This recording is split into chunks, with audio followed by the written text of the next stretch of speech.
other food preparations before Shabbat. What is the law regarding leaving food on a fire before Shabbat? Can you leave food on a fire before Shabbat? Can't you leave food on a fire before Shabbat? So that's what our chapter, as we said, just for the honor of the YouTube that's taping it that just went on. The second chapter discussed the lighting of the candles, proper wicks, proper oil. This chapter is for other preparations for Shabbat. And also the first chapter spoke about carrying, right? About laws of carrying, which is something which you have to be very careful before Shabbat. You have to check your pockets to make sure, places where there's no eruv, you have to make sure you don't come to carry. And the laws of carrying was spoken about before Shabbat. Now we went, and also carrying on Shabbat is a law that many people don't realize is a malacha. So therefore the Mishnah, the first chapter opens up with carrying, with the laws of carrying, making sure you shouldn't carry on Shabbat. And now we have the third chapter about food preparations. So we had in the Mishnah a statement that says that you cannot lo yitain, don't place until you remove the coals. So the question is, what does the word lo yitain mean? Does lo yitain mean you can't place food before the Shabbat on the fire unless you remove the coals? Or does lo yitain mean you can't return food onto a fire? You can't return the food unless the coals are removed. Now, what will be the difference, David? The difference would be, are we talking about Friday afternoon, or we're talking about Shabbat day, or Shabbat, the day of Shabbat? If you say the Mishnah means lo yite, means don't place before Shabbat, don't leave it there.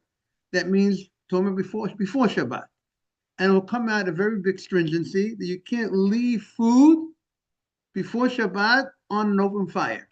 I don't know if we call that a stringency, but that's that opinion, that everybody would agree you can't leave food on an open fire before Shabbat if the food is not fully cooked, if the food is improving. You would not be able, even if it is fully cooked, you would not be able to leave it on the fire direct fire before Shabbat.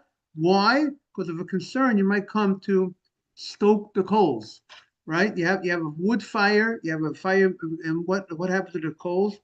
The coals, with time, a film of ash forms on top of the coals, and that serves as like some sort of a hindrance, impediment for allowing the air to come in to help make the fire go strong. Because if you have a block, like a little sheet on top of that form. So what do people do? You stoke it, you move the coals around, and now the fire has more space to spread. How do you like that? Everything's in the Gemara, David. How do you like that? So therefore, there's a concern that now if a person would stoke the coals on Shabbat, that would be a big problem, because that would be you're doing lighting, making fire on Shabbat, and that's one of the third malachot on Shabbat. That today we don't have coals. Generally, we're not barbecuing before Shabbat, but you don't usually. But what do? We have a stove, right? And the concern would be, will I come to turn the knob? Our stoking of the coals today is what, David? Turning the knob, adjusting the flame. So are we afraid? Now you can imagine there are people that make that mistake on Shabbat. They might chas v'shalom adjust the flame. How do we make sure? What one of the things that the rabbi said that needs to be done in order to ensure that the flame will not be adjusted, that there won't be a stoking of the coal. So the Gemara said, if it was cooked, let's say according to some understanding, let's say a Michael Bender say a half cooking, 50% it was cooked. So if once it reached the 50% cooking part, so we're not afraid, according to the more lenient opinion says, we're not afraid you're going to come to stoke the food. And therefore, morning, Ronnie. And therefore, morning. And therefore, that opinion would allow you to place food on a pot, on coals before Shabbat, as long as it was at least 50% cooked before the Shabbat entered. However, there's another opinion in the Gemara that says, no, you will not be able to do that. The only way you can put food that's 50% on top of, on a stove before Shabbat, the coals have to be removed. Or you have to put ashes on the coals to show you that you're not, it's cooling down, that you're cooling it down, you're not interested in making it higher. And those are two opinions. One's called, the first opinion is the Hananya, is the more lenient opinion, and the Chachamim is the more strict opinion. And this is, the question is now, the Gemara wants to prove which opinion is the correct opinion. That is the question in the Gemara. So now we're coming to prove which opinion is correct.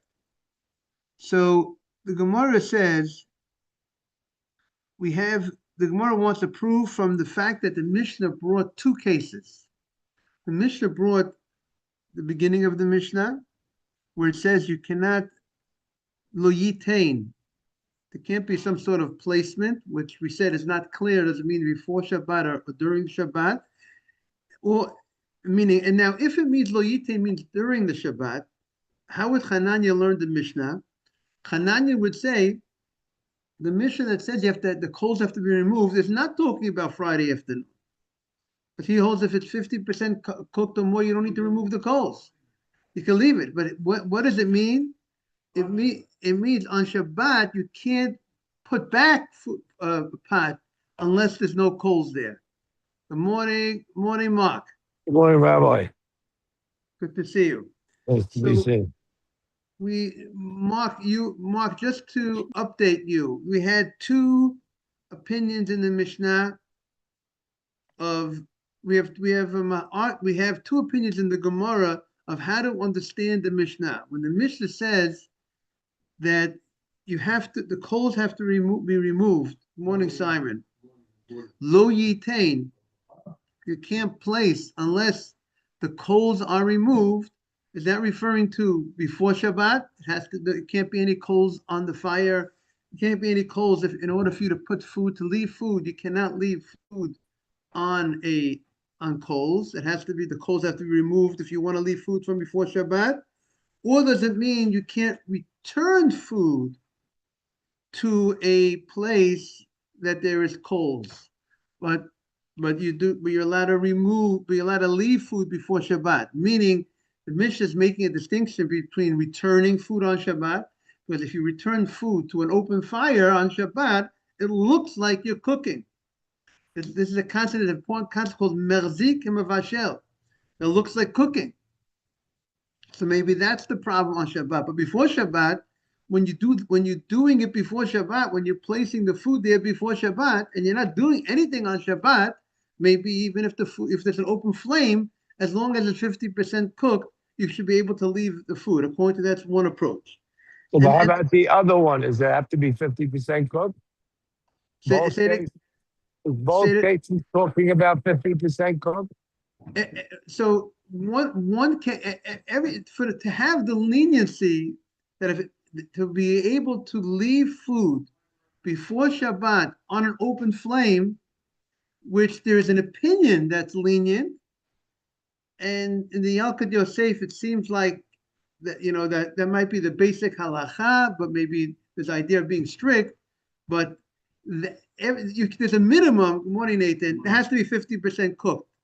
The other opinion, the more stringent opinion, will not allow, even if it's 50% cooked, you can't leave food on an open fire if the food is being cooked more or it's getting better, even if it's fully, meaning if it's not fully cooked. The other opinion would say if it's not fully cooked, you can't leave it on an open flame, even if it's 50% or more.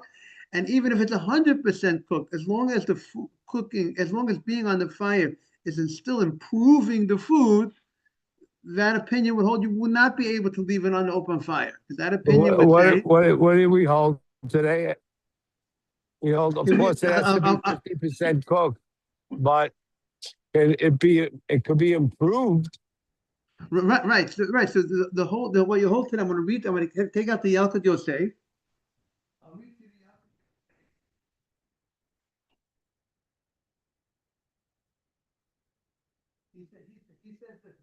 He says the following. Now he says the Rishon and Gimel. He says he brings a different opinion. Some say you can leave it before Shabbat if it's 50% cooked or more. And you don't need to put a metal between the like a blech. What I don't know what we call a blech. We call a piece of metal between the fire and the pot as a blech. I don't know what the Sephardic community calls that. You can't. You don't need. So that first A opinion would black. hold. You would We call it what? a black. We call Well, it a you, black also. you don't need to put this opinion would hold. You don't need to put the blech since it's a more than 50% cooked. And some say you do need to put a blech. And he says the minig of the Sfardim is like the first opinion. And you could actually, as long as it's more than 50% cooked, technically you can leave the food on the fire. We're not afraid you're going to come to stoke it. Not afraid you're going to adjust the knobs because it's already over 50% cooked. But here you can't return it. But you can't put if you take out food, let's say it becomes fully cooked, right? You left it there before Shabbat, was more than 50% cooked. And then on Shabbat, it went from more than 50, you can put on your coat if you're cold, David. And it goes from more than 50% on Shabbat. By the time Shabbat morning, it's totally fully cooked, okay? So now, if you're going to there's another thing too. If you take food out, look, you pick up the pot, you take some food out, and you want to put the pot back on, you can never put food on an open flame. You can't put food back on Shabbat, right? We know if on Shabbat, if you have something that's fully cooked and it's on a blech and it's on we do in our community is we move it to put in the pot to a part. Let's say one way to do it, you could do is you move the pot to part of the blech that's not directly on the fire. Take out food and then you put the cover back and then you move the pot back you can move it back to the pot which is on the fire on the blech, correct? That's one way, good morning, of removing food on Shabbat and then putting back. We're talking about when it's totally fully cooked. Or you could pick up the pot, someone could take out some food and then put it right back. You're holding it and you put it right back on, right? But you can't take out food and put back if on a direct fire, on an open fire, because that is a problem of looking like cooking. So therefore, if the blech, what the blech also helps you, it helps you, enables you to be able to put food back on, right? You can put the food back on the blech on Shabbat. You can't put food directly on a open fire, even if it's fully cooked. But he says, but nevertheless, the Yalkut Yosef says, nevertheless, it is good and proper to be strict to put a blech on to separate between the flame and the pot. And then you could also return food if you meet certain conditions, which we'll learn later on. Okay? Do you know about That, these Shabbat ovens? You know about these Shabbat ovens? right. So he talks They have a about program. They program. They go right. on, etc. Right. So we're gonna have to learn more about it. Here he talks about it. He talks about these electric ovens that has something, they have a set heat that's called Matzav Shabbat, that it doesn't work with Shabbat mode. Very well, thank you, Nathan. Right, And it, Shabbat ovens. and it does not, because it doesn't use without the thermostat. So he says you could leave food before Shabbat. Here he says food that was completely cooked, even if it's improving, and the fact that you put it on that mode, we're not afraid we're not going to come to raise the temperature on Shabbat. But he says there are those people that are strict if the food is improving to cover the knobs or to write on a paper Shabbat in big nice letters. Which for you? It says Shabbat. So Nathan says the oven says Sabbath mode or Shabbat Yeah, mode on it does. in letters that are very clear. that people shouldn't come, because what's the issue with you shouldn't raise the temperature, right? That would be the issue, because you put the food in everything in before Shabbat, you shouldn't raise the temperature. And when he says you put the paper near the knobs, not that you put the paper on the other side. The paper is near the knobs, and V'hamach McCain, one rabbi, the one was machmir tavu alav bracha. He says that was tavu alav bracha. Okay, so with that in mind, our Gemara is trying to. So we see the halacha has those two opinions, and the source of the halacha is our Gemara. So this is a famous Gemara. Are you allowed to leave food before Shabbat on an open flame if it is more than 50% cooked, or you can't? And the Gemara wants to prove one way, one opinion. The Gemara wants to support. They're trying to figure out who the halacha is like. So the Gemara says from our Mishnah. So if you look at 36b4, Tashma. This is what we said yesterday. The Mishnah, I'll talk it out. The Mishnah stated two cases. The Mishnah has a case of machluket, two arguments between Beis Shammai and Beit Hillel. Beis Shammai says you could leave. Beis Shammai says you have once you took the coals out, you removed the coals, right? The Mishnah says lo yitain. Don't, and the question, what does the word lo yitain mean? Does it mean don't place before Shabbat the food unless you remove the coals? Or lo yitain means it's not talking about before Shabbat, it's talking about on Shabbat, you can't return food unless the coals are removed. Those are the two possibilities of how to understand that. Beis Shammai says chamin, hot water is permitted, and we're going to see what is he talking about. Permitted to leave there before Shabbat, or it means permitted to return on Shabbat, but not a solid food. Beit Hillel says both a hot water and both cooked food, right? That was Beit Hillel. Beit Hillel does not make a distinction between water and solid. We said that Beis Shammai, holds that hot water is something that doesn't need as much cooking as to keep morning asaf as solid food, and therefore there is more concern by solid food. But we'll see more about that. And then the Mishnah stated another thing. The Mishnah at the end of the Mishnah was very clear. The end of the Mishnah stated, Beis Shammai says you cannot return, and Beis Hillel says you can return. So Beis Shammai says on Shabbat you can't return things. Beit Hillel says you could return. So now the Gemara says like this.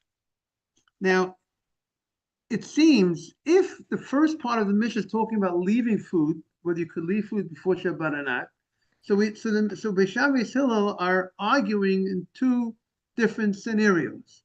One case number one is talking about regarding leaving food before Shabbat. The Beis Shammai says if you remove the coals before Shabbat, you could only leave hot water. He doesn't allow you to leave a salad, even though you remove the coals. And Beit Hillel says once you remove the coals, no problem. You can leave solid food, hot food before Shabbat. And then they're arguing on Shabbat itself regarding returning, meaning to say, you had removed the coals before Shabbat. According to Beis Shammai, you left hot water. What you leave on the stove, hot on the stove with no coals, you left hot water. And Beis Shammai says you can't return that hot water. And Beit Hillel says no, you can return hot water. You can return solids because there's no coals there. There's no coals. You can return it. So therefore, they're arguing about before Shabbat, what you can do before Shabbat, what you can do on Shabbat. But if you learn the Pshat in the Mishnah, lo yitain means about that even in the beginning of the Mishnah, talking about returning food. So Beis Shammai and Beis Hillel argument, so therefore they're saying the same thing. The argument at the end of the Mishnah about returning and not returning, meaning if you're going to learn that we're talking about returning. So the Mishnah stated in the beginning, you can't return until you remove the coals. And by Shammai says, but you know what? You could go ahead and you could return hot water. Hot water you could return, but cooked food, but solid, you can't return. And Beis Hillel says both hot and solid you could return.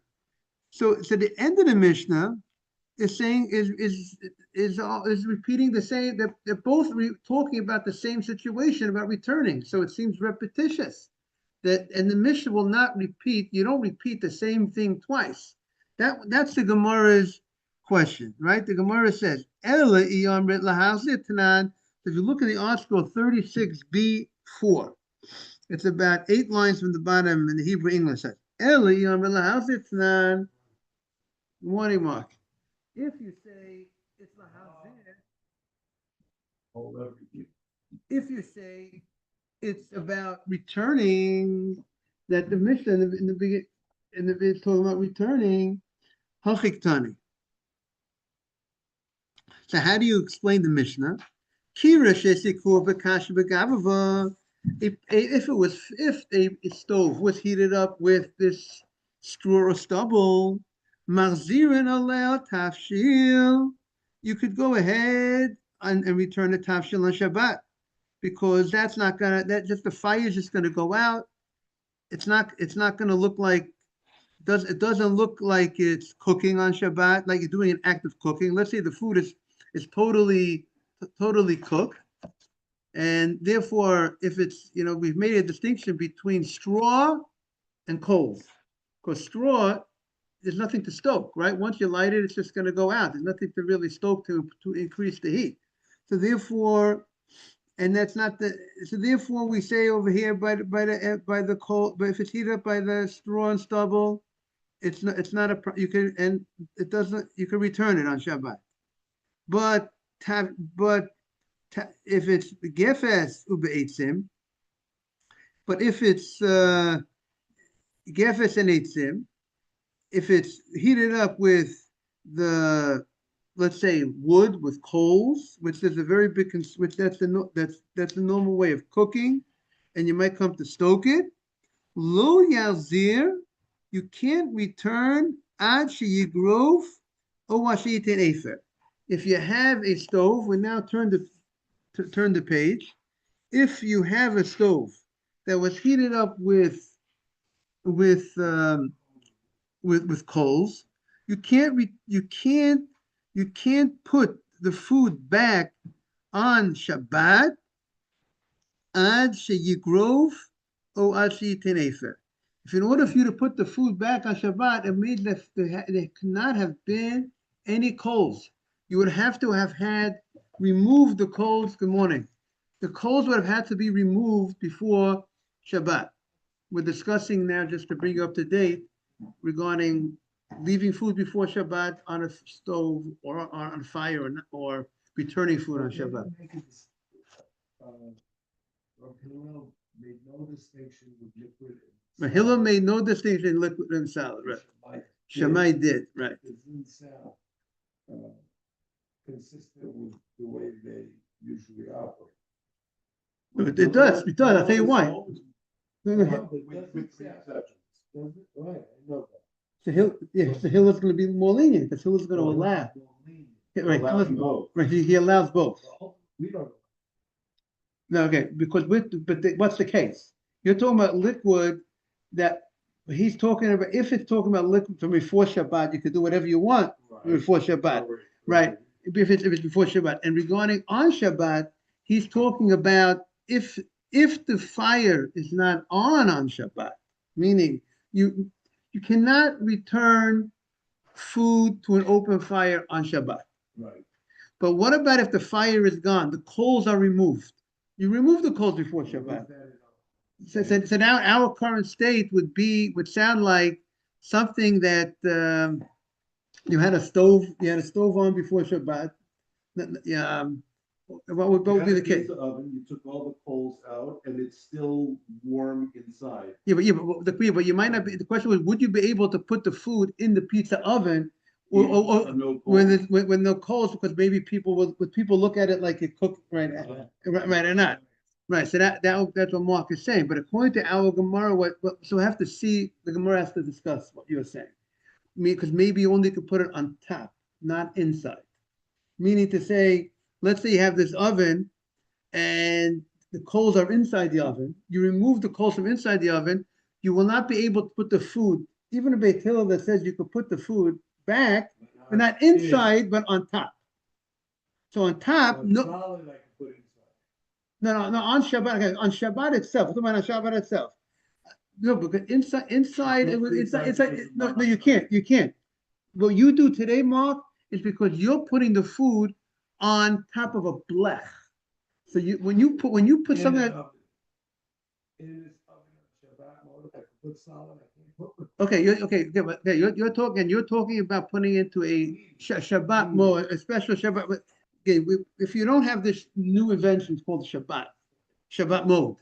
There's no invention, right? So therefore, if you're dealing in the old school, you will not be able to take a salad and put on a pot on a fire, even if it's fully cooked. I can't go ahead and put on a fire. Why can't I take a food that's fully cooked and put on top? It's fully cooked. It's not liquid. The answer is that looks like cooking. Put it there. But if you put that food that's fully cooked on top of a blech, on top of it, you take your deli, you take your southern fried chicken that you could do on Shabbat. Why? Liquid, no. But why? Let's understand. Right. Because let's understand. The salad, taking the salad out, the salad, once it's cooked, we say it can't cook again. Liquid, we say we're strict. We say even though it's, once you cooked, maybe we say we're concerned for the opinion that says that it could cook again. So therefore, it's not gonna help the fact that there is this blech on top of the fire. It's not gonna help the liquid because it's like you cooked it. I don't care if you have 10 things in between. If you're cooking, you're cooking. But what it does help with this blech, good morning, what the blech helps is that it takes away the appearance of cooking. So therefore, if I take a salad from the refrigerator, it permits the salad. That's what the blech does.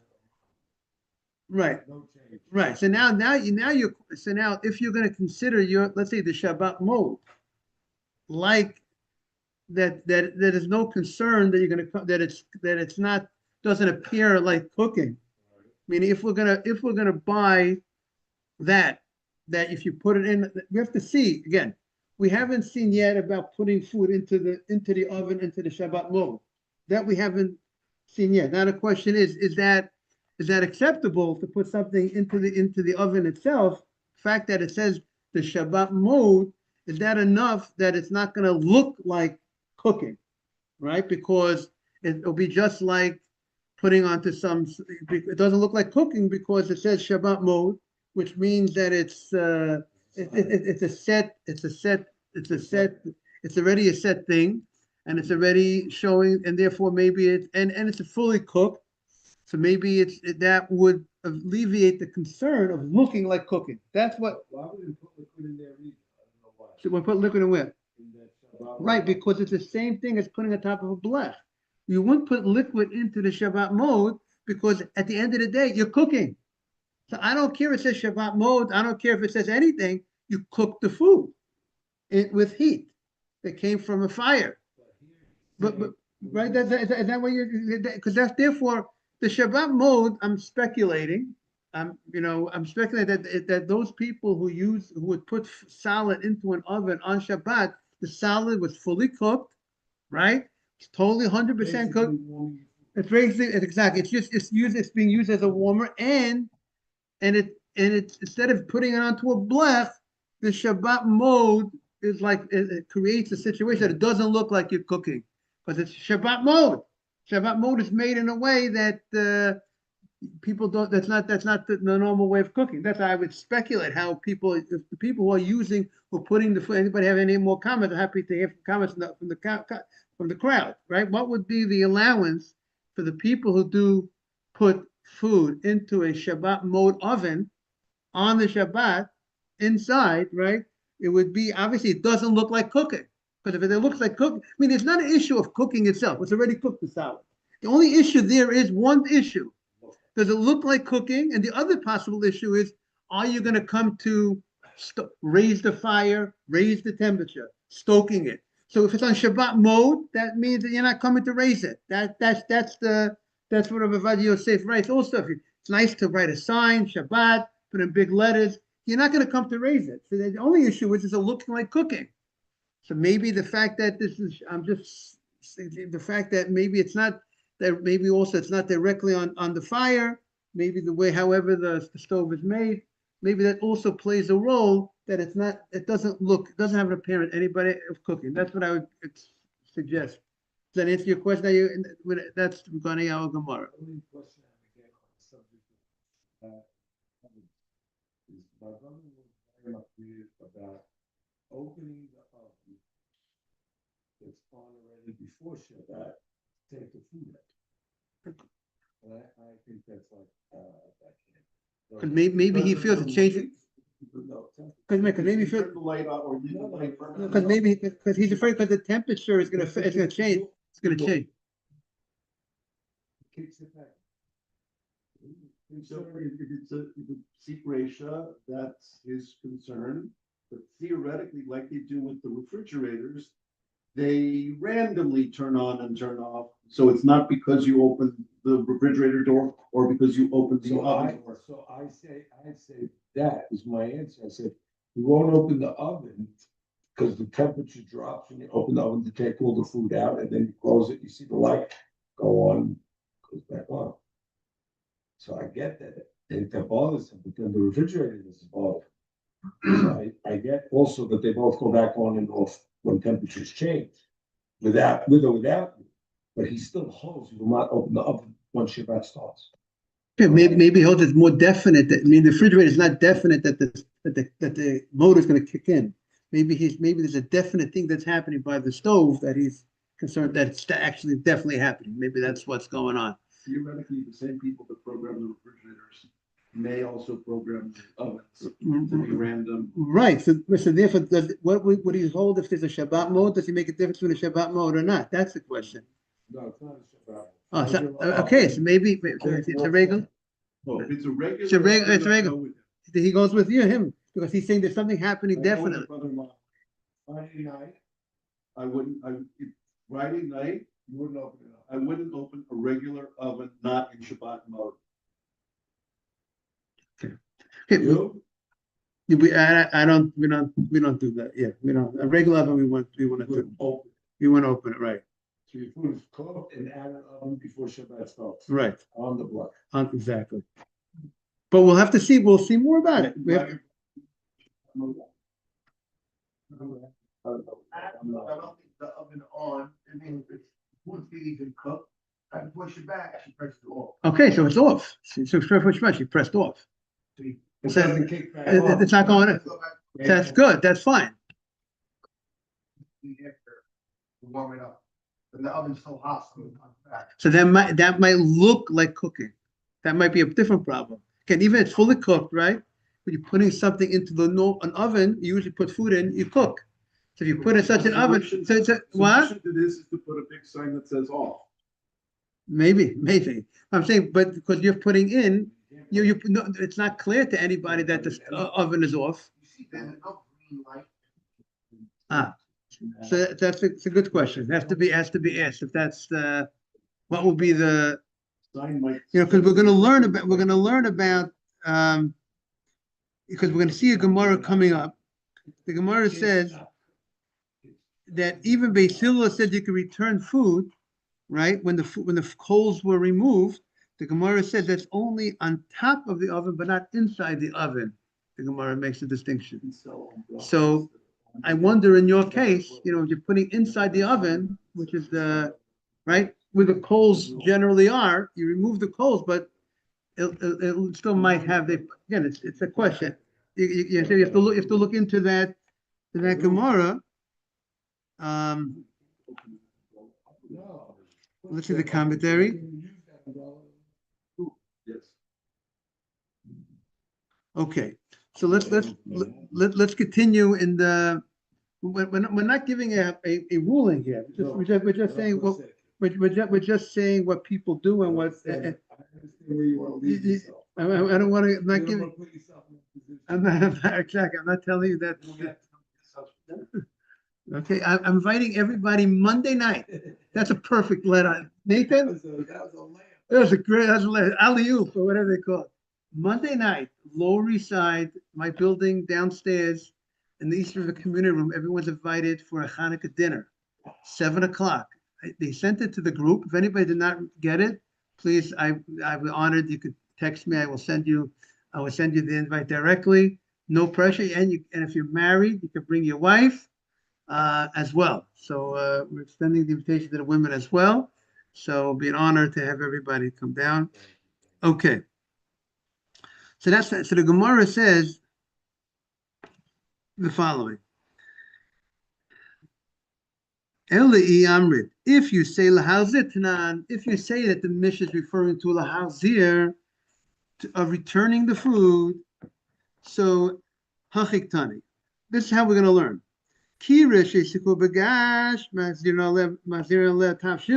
Right? We said that the first case would be talking about a stove that was heated with straw. You can return on Shabbat fully cooked food. But if it's heated the normal way, the normal type of cooking with straw, with wood, you can't return ad sheyigrof until now. On this again, back to 36b5, until you remove the coals. Right? If you want to return food on Shabbat, there can't be any open fire, because an open fire looks like, even though it's completely cooked, the open fire looks like you are doing an act of cooking. So we're going to see more on Monday regarding this point. I want to wish everyone a beautiful, beautiful Shabbat. I want to thank everybody who joined us today. Welcome. Thank you. You're always invited. We're here Monday through Friday, 6:45 to 7:25. Thank you. Thank you so much. Love to have you. If you want to bring a friend, you can bring a friend. We're cooking up a storm. Thank you. Take care, Ron. Take care, Sal.